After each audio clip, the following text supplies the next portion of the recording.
안녕하세요. 드로이센입니다. 취업을 준비하시는 분들 중에 항공사에 뜻을 두었던 분들이 많을 텐데요. 요즘처럼 코로나의 확산으로 인한 항공사의 빈사 상태에서의 취업은 어렵다고들 생각하실 겁니다. 그래서 진지하게 노선을 바꿔 다른 회사에 도전들을 많이 하실 텐데요. 그런데도 아직 항공사의 꿈을 잃어보려는 분들도 계시겠죠. 이런 분들 중 조금 더 항공사로의 도전 기회를 기다려 볼 수 있는데 세월이 나를 기다려주지 않을 것 같아서 불안한 분들을 위한 얘기를 해볼까 합니다. 항공사에 지원해서 서류를 통과하고 면접을 보고 뭐 이런 것들은 모두 노력으로 커버돼도 지금 흘러가는 시간과 내가 먹는 나이는 노력으로 어떻게 될 게 아니죠. 시대를 잘못 만나서 항공사에서 근무하려던 나의 꿈이 무너지면 어떻게 하나 이런 걱정도 많으시겠죠. 보통 항공사에 도전하시는 분들을 보면 특히 승무원직 지원에서 이런 부분이 많습니다만 1차로 국적사에 도전을 했다가 시간이 흘러서 나이가 국적사의 기준에 안 맞게 되면 외항사로 그 도전을 이어가는 분들이 많습니다. 도전의 기회를 늘리기에 나쁘지 않은 전략이라고 생각을 합니다. 그런데 말이죠. 나이가 많다 적다라는 거는 뭘 기준으로 나눌까요? 24은 나이가 적나요? 26은 나이가 엄청 많은가요? 그냥 회사의 선배들이 보면 그까짓 1, 2년의 차이는 그렇게 커 보이지도 않아요. 20대의 대부분이 다 그런 느낌이죠. 30대도 40에 가까운 것이 아니면 그렇게 나이가 많은 편이라고 할 수는 없습니다. 그런데 많다 적다의 기준이 되는 것이 무엇이냐면 바로 현재 회사에서 근무하고 있는 직원 중 해당 부서의 막내 나이가 기준이 돼요. 리크루팅을 하는 사람이 아예 팀에 대한 고려가 없이 인재 중심으로 뽑는다면 현직의 막내 나이는 문제되지 않겠지만 팀에 대한 고려가 리크루팅에 반영된다면 막내 직원의 나이가 강하게 작용할 수밖에 없습니다. 왜 그런지 기업 쪽의 논리를 살펴볼까요? 일단 신입사원을 채용하는 거잖아요. 솔직히 말해서 신입사원의 전문 업무 능력은 전혀 기대하지 않습니다. 신입사원이니까요. 업무를 모르니까. 다만 그 직원이 갖고 있는 미래의 가능성에 초점을 맞추죠. 얼마나 긍정적으로 업무를 빠르게 잘 배워서 효율적인 업무 투입이 될 수 있을 것인가. 이 부분이 제일 크단 말이에요. 그런데 이 미래의 가능성 중에 개인 단위가 아닌 팀 단위로 봤을 때 제일 큰 사항이 있어요. 바로 하모니, 조화를 어떻게 잘 이루느냐가 그것이죠. 개인 단위의 파워와 팀 단위의 파워는 업무 수행 능력에서 비교가 되지 않습니다. 그런데 문제는 조화를 못 이루는 한 명의 개인 때문에 팀이 와해되는 경우가 너무 쉽게 일어난다는 거예요. 선배가 되는 직원보다 나이가 많은 신입사원은 그냥 상식적으로 업무 교육이나 사람 사이의 관계에서 불화가 생길 가능성을 내포한다고 단순히 생각해버리는 경우가 많아요. 당연히 이런 부분은 꼭 반드시 생기는 문제가 아닐 수 있겠지만 기업의 입장으로선 이런 문제가 생길 가능성을 굳이 갖고 갈 필요가 없으니까 그냥 막내보다 나이가 더 어린 직원을 선호할 수밖에 없는 거죠.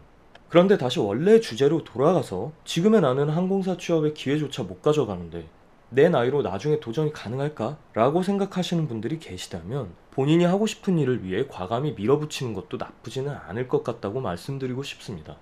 아까 제가 얘기한 나이가 많다는 기준으로 보자면 이미 항공사에서 업무 중인 막내 직원도 똑같이 나이를 먹고 있어요. 만약 어떤 항공사에서 절대값의 나이 제한을 걸고 그 나이가 넘어간다고 해도 불안할 거 없습니다. 세상에 항공사는 많아요.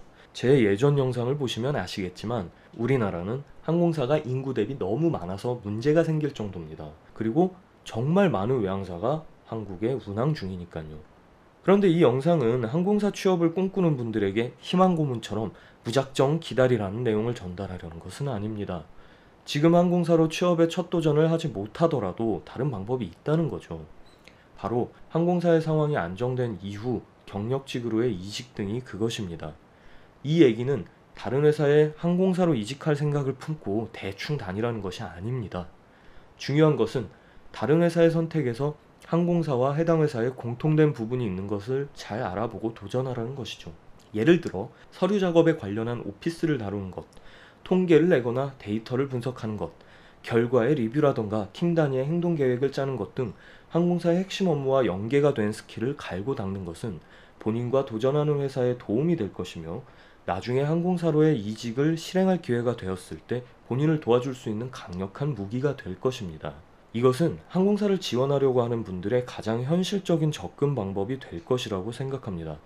계속 항공사의 채용 공고를 기다리거나 아니면 관심 분야의 다른 회사를 먼저 가는 거 모두 본인의 선택이 되겠지만 확실한 것은 그 언젠가 기회가 왔을 때 시간이 흐른 만큼 자신의 역량이 발전해 있는지가 가장 중요한 관건이 된다는 게 핵심이죠. 그리고 취업에 도전하는 분들에게 리크루팅을 직접 진행했었던 입장으로 한 가지를 말씀드리자면 지원자가 많이 몰리는 전형의 경우 절반은 운에 해당이 된다고 생각해요. 제 경험으로 보자면 일단 이력서가 너무 많아요. 많아도 너무 많아요. 이력서 스타일은 어디서 그렇게 통일되게 똑같고 비슷한지 이력서를 확인하다가 잠이 올 정도입니다. 비슷한 이력서가 많으니까 하나씩 자세히 살펴보다가 집중도가 많이 떨어져 버린다는 거죠. 그렇게 몇 번에 걸쳐서 걸러진 이력서를 보면 스스로도 분명히 운 나쁘게 진짜 괜찮은 인재가 누락됐을 수도 있다는 생각이 듭니다. 그런데 그런 생각이 든다고 이걸 일일이 다시 확인해 볼 시간이 없어요. 전형의 기간은 정해져 있으니까요. 그렇게 시간이 지나 면접을 보면 정말 가지각색의 사람들이 옵니다.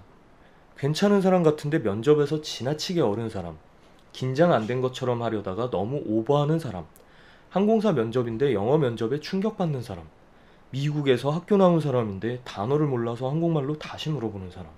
안타깝죠. 이번에 면접 온 사람들보다 만나지 못한 서류 탈락한 인원 중에 괜찮은 사람이 더 많을 것 같다는 생각도 많이 듭니다. 그래서 아이러니하게도 기업은 괜찮은 사람을 가려내기가 너무 힘듭니다. 그냥 잘난 것이 아니라 노멀하고 보통인 사람만 잘 뽑아도 선방했다고 생각해요.